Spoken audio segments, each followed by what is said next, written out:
Hey there, gang. Time for another comic book unboxing video. This is actually part 2 of yesterday's box, so no fuss, no muss. We're not going to delay. We're going to pick right up right where we left off. So if you like comic books, stick around. We're going to have some fun.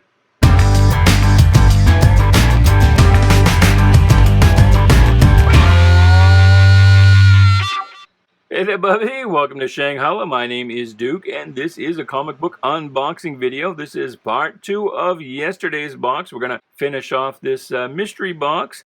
Mystery meaning I have no idea what is in this box. The owner of the company has given me this box to grade for sale on eBay. Got to grade up all these books so that they can be listed, but I have no idea what he's put in here. It's a mystery to me, and we are going to make that discovery together. We saw the first half yesterday. We will take a look at the second half today. No idea what we're going to find. Could be almost anything. So please do like, share, subscribe, comment, do all the groovy things.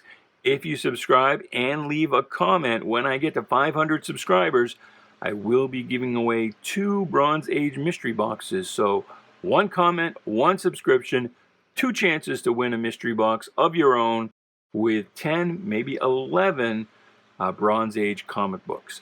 So with that said, let's not waste any time. Let's get right to it. And I will pull out the first stack, and we will see what we see. So we've got, not in very good shape, but Silver Surfer number 2. That's fun. Number 6. Here's number 7. Have you actually read these? I've never read these. I mean, I deal in them. I handle them all the time, but this series came out a little before my time and is nothing I've ever gone back and collected. But this is, according to Stan Lee, it's his favorite series. The claims it's the best thing he ever did. This is as close as he ever came to writing that great American novel. So, I don't know. Have you read it? What do you actually think of these issues? Here's number 12. It didn't last very long. It only lasted 18 issues. Here's number 13. Oh, wow. Here's something a little different. Yogi Bear. So you may not know, but for a while, Marvel Comics published the Hanna-Barbera books. I guess before they were owned by Warner Brothers, by a sister company to DC Comics. And so, yeah, this is Yogi Bear number 1, 35 cents. So this is around 1977, 78 or so.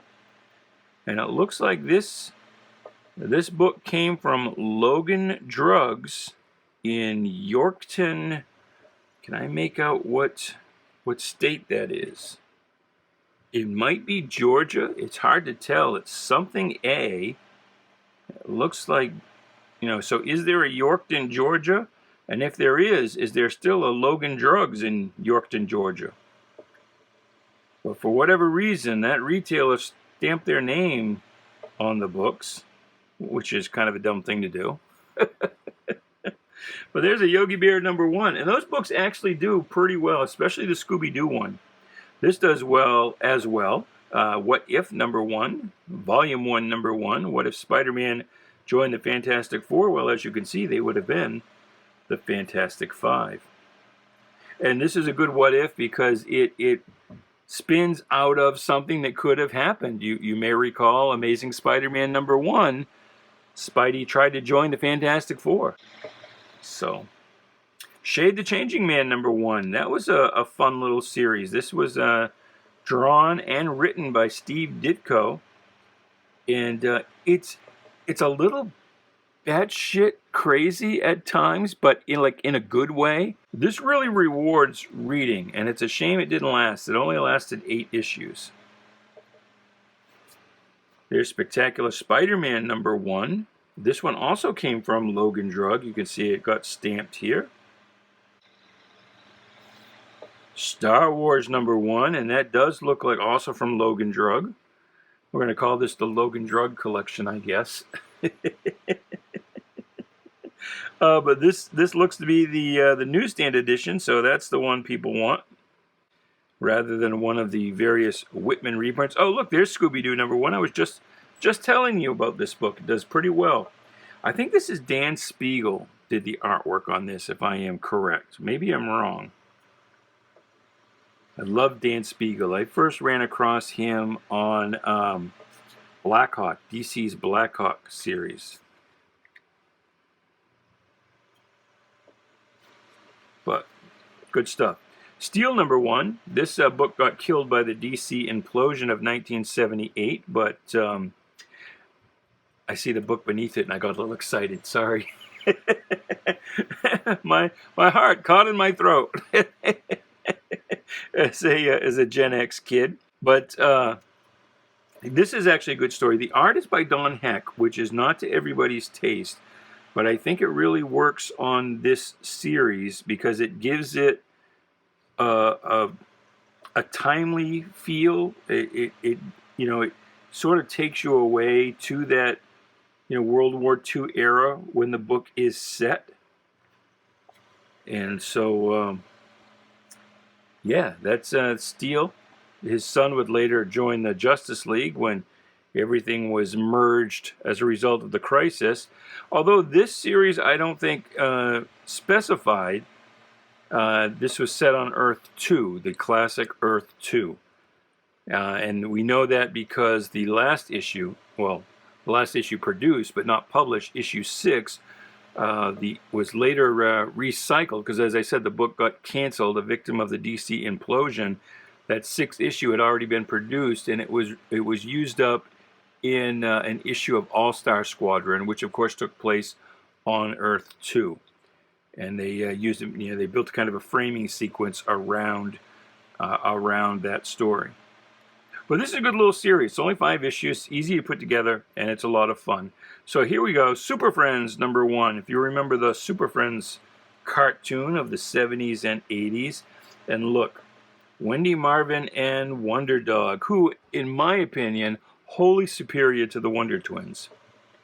And Marvin actually had superpowers. There were a couple episodes where he was shown practicing his powers. He had a super leaping ability. Wendy, so far as we know, did not have any powers of her own, but she was in training as a junior superhero. Here's Nova #1. That's a popular book, especially with all the MCU movie connections. Marvel Team Up #1, Spider-Man and the X-Men, a Dave Cockrum cover. Machine Man #1. That's another fun series that didn't last very long, 18 issues, and that rewards putting that together. Oh, look at this, Jonah Hex #1. Nice. I do like me some Jonah Hex. And Jonah Hex is another one, like the Warlord, was a popular title. That was a very, very strong seller for DC. Reputed to be one of its top sellers there for a while, and it was certainly, we know that it was at least in the top half of the stable because it survived the DC implosion. So where half of the books at the time got canceled, Jonah Hex got to fight on. Here's the Invaders #1. It's another series I really liked at the time. Inhumans #1. Got a lot of first issues here. Firestorm. Now, even better than Steel, Firestorm was a great series. Also lasted just 5 issues. Also killed by the DC implosion. And in the case of Firestorm and Steel, it probably, when the line was drawn on the sales charts and the decree came down from the powers that be at Time Warner to cancel the bottom-selling books, DC probably didn't have complete sales information yet, because it took several months to really get your sales data back from the newsstands, and so they really were probably working with incomplete information. But obviously, Firestorm later came back and became quite a thing. Had a healthy 100-issue run later on. Black Lightning, also killed by the DC implosion. Also from Logan Drugs. You can see the stamp right there. This one they probably did have sales data, because this was up to issue 11 by the time that the DC implosion hit. But this was a great series by Tony Isabella. It's kind of a cross between Breaking Bad and Welcome Back Kotter. It's kind of breaking Kotter. And yeah, that was a good series. That's another one that rewards putting that together and reading all of those issues. Here's first issue special number 8, first appearance of Mike Grell's Warlord. Iron Fist number 1. Iron Fist versus Iron Man. That's a natural, right? Giant size Thor number 1. The Joker number 1. Look at that. This title only lasted about 9 issues. As I recall, it was a bi-monthly, so it was a little more than a year that this lasted. But these stories aren't really that great, quite frankly. The Joker was a hard thing to do back then because you're at the height of the Comics Code Authority, so he had to lose at the end of every issue and go to jail, and so the stories were very formulaic. It was just a hard thing to get into. It's like they say, it's hard to get into a story if you know that the hero's always going to live, is never in any threat or danger. Well, if you always know Joker's going to lose every time, it's like, yeah, okay, same thing. So we saw a Marvel Scooby-Doo number 1. This is Charlton's Scooby-Doo number 1. Scooby-Doo, Where Are You? Kind of a weird cover there. And when did this come out? 1975. So this is only about 5 or 6 years after the cartoon made its debut on television. Huh. That's a cute cover, but it's really not kind of the introductory thing I would have imagined on a first issue. But oh well. Black Goliath number 1. And those Bronze Age mystery boxes that I told you about, there were 100 boxes in this set. I'm giving away the last 2. But there were 10 bonus books. So it was 10 Bronze Age books, and 10 of the boxes had a bonus 11th book. One of them was a Black Goliath number 1, in better condition than this, actually. And there's a fellow named Brock Morgan. If you look up his YouTube channel, he did an unboxing, and you can see him actually open up the box where he got that bonus book. He got a Black Goliath number 1. Howard the Duck number 1, an all-time classic. Doctor Strange number 1, spinning out of his run in Marvel Premiere. Another Marvel Hanna-Barbera book. This is the Flintstones number 1, From Rocks to Riches. Eternals number 1. So this book, well, it was red hot. I guess now it's just kind of medium hot. It seems like since the trailers dropped and were truly underwhelming, that this has cooled off a little bit. But still, for years and years and years and years, you couldn't give away the Eternals. And now this book has really taken off. This one, it's got some issues here, but they could be pressed out and make that almost worth submitting to CGC. And I said at the top of the video, actually I think it was the top of the last video, that these videos are intended as kind of a dialogue, a discussion. Please sound off. And there was a recent video where I was kind of disparaging the Eternals, and somebody spoke up and said, well, they like the Eternals series. And I have to admit, I haven't read it since it first came out. It's been about 30 years, so I'll have to go back and give it another try, see if I was mistaken. So by all means, let me know, your thoughts on these books. What did you love? What did you hate? Let me know when I say something dumb. You only have to wait a minute. It's going to happen. So here's the, not the first appearance of the black suit, but kind of the first chronological appearance, the origin of the suit. And I guess I've heard some rumblings that there is stuff going on in the Venom books that somehow might alter this story or change it somehow or add to it, or retcons coming, I guess. Amazing Spider-Man 156, 172 with the Rocket Racer.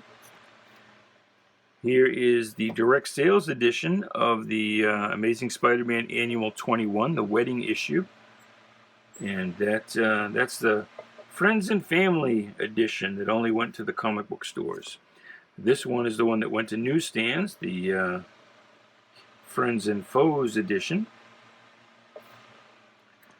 Deathlock #1. Now I'm surprised this is in this box, because generally a raw single we like to get at least 10 bucks for on eBay.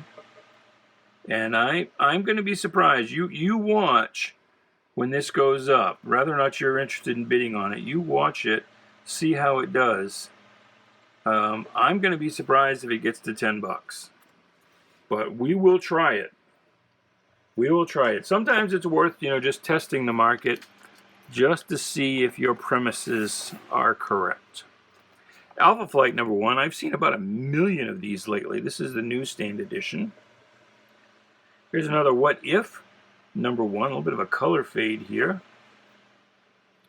Fantastic Four '94. The Return of the Frightful Four. That was a lot of four, wasn't it? '99. With the Inhumans, The Torch Goes Wild. Here's another one of those Marvel Superhero Secret Wars, #8. It's a direct sales edition. A little beat up down here in the corner. That's not going to press out. Infinity Gauntlet #1. There's another book that's kind of cooled off a little bit. It was red hot for a minute. But now that the movie's over, it's kind of cooled. Batman Year 3, #436. I don't know what, I read this when it first came out, but like I said, it's been a long time, and I can't remember what is super pivotal. I've seen this in a lot of boxes lately, and I'll have to look up. I'm not sure what is so pivotal in Dick Grayson's history that it's included in these boxes. This is cool. So this is a Marvel Atlas book during the 50s. The only way of knowing a Marvel book pretty much was this Atlas logo. Atlas was Marvel's distributor, which was kind of a sister company. And this is Lorna the Jungle Girl. And you don't see any Lorna. Actually, I don't know. I think I've seen Lorna in other places as well, so I don't know if Marvel actually owns Lorna. But you don't see much of Lorna these days, and I guess in the MCU with Shanna the She-Devil, she's kind of superfluous. Now it looks like the rest of this box is gonna be some older stuff, and so that's cool. And actually, I've got this fan going. I'm gonna turn off the fan. I am gonna bake here in the 90-degree. It's only about 9 in the morning here in western Maine, but it's about 90 degrees already, which is hot as a hooch's cooch for us. But I'm going to suffer for you. I'm going to turn off the fan just so these pages don't blow around on these old books. This is not in very good shape, but this is Laugh Comics #52. What else could you ask for, Arch? Veronica. Well, there. Doorway to Nightmare. Well, this isn't that old a book, but this was a one-shot. No, was it? Was it? No, I think there were 5 issues. God, I can't remember. But anyway, that's Madame... Oh, no. It's Madame Xanadu had a one-shot. Doorway to Nightmare, which starred Madame Xanadu, lasted about 5 issues. DC Comics Presents #1. There's another Superman Flash race. And that's a fun book. Nice. Jose Luis Garcia Lopez. Great artist. DC Special #29 with the origin of the Justice Society of America. Spoiler, Hitler was involved. Lassie, what do you think of Lassie? A Dell TV adventure. No way of knowing. Lassie originated by MGM. No way of knowing what issue number that is without taking it out of the bag. I don't feel like doing that right now. There's another book in this bag, Mopsy #3. And it looks like somebody's taken a marker and colored in the first couple of letters. But, I don't know anything about Mopsy. Have you ever even heard of Mopsy? That's why I love doing this, these boxes, because you never know what you're going to find. This looks like an earlier issue of Lassie than the one that we saw before. Lassie is rescuing a little kitten from a fire. Good dog. There's another Lassie. And Lassie doesn't do that well for us These might only go for $5 or $6. So if you're a fan of Lassie, keep a lookout on our eBay page. We list at least 100 books every day. And these will be coming up pretty soon, and you can probably get a pretty good deal on some 1950s Lassie books. Master of Kung Fu Annual #1, with a little appearance of Iron Fist there. Panic. Nice. What number is this? Number 6? There are 2 books in here. I wonder what the other book is. Do I dare take it out? So Panic was kind of a companion comic to Mad that only lasted a very short while. So there's Panic number 6 and Panic number 8. Huh. Cool. So, and you can see here, you know, this, well, somebody's cut out a panel. Wish I hadn't opened right to that page. Actually, there's a couple of pages, 3 pages somebody's cut stuff out of. What a bastard. Well, that's going to hurt the grading on this when I sit down to grade. I'm glad I looked at that. But as you can see here, very much in the vein of Mad inside. It is indeed the usual gang of idiots. Now, one of you in the comments will have to hit me to Tom Corbett's Space Cadet. Give me the 411. I think this is based on a radio show, or maybe like a B-movie serial or something. This is actually from the 4-color line. This is 4-color number 421. 4-color, like those first issue specials we looked at from DC. So it was like a series of one-shots under a common numbering. We had multiple books in the bag, so let's see what else we've got. We've got another Panic. This is, I actually thought that was a sticker stuck on there. I had to feel it. What number is this? I don't see a number. This is number 10, I guess. Huh. And there's Panic number 12. Nice Jack Davis cover. There's a lot going on that cover. That would reward looking at for a few minutes. True Comics, one of those books that was no good because it was intended to be good for you. That's all true stories. The title is not lying. Oh, what do you think we have here? I bet it's more Panic. We got multiple things in this same bag, all pointed the wrong way, so we can't tell what it is. What have we got? Any 3 science fiction, yours for only $1. Huh. Well, I would have signed up for that ad in a heartbeat. Mad. Ooh, an early Mad. Number 17. So this is before Mad was turned into a magazine, when it was still a regular comic book. Wow. Mad 17. But these are all Mads. Mad number 18. Connect the dots. But I think you can figure out what's going on there. Oh, the famous Mad number 19 with the catalog cover. Sold that to a lot of unsuspecting buyers of the Farmer's Almanac. And here's the notebook cover, the composition cover. This is number 20. Number 20. And then we have Mad, another famous cover. This one with the classified ads. And this is Mad number 21. Cool. Cool. Another Marvel Atlas book, not in very good shape, but that is Mystic number 24.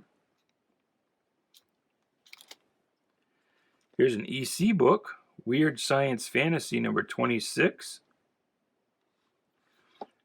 Somebody's dog got a hold of it. Here's another Machine Man number 1 we saw earlier. And here we have the last few books from this box. Sad to say. Star Wars #3. It's another Black Lightning #1. I'm telling you, you've got to put together a Black Lightning run. That will be worth your time. Super Comics. That was a Dell book, #82.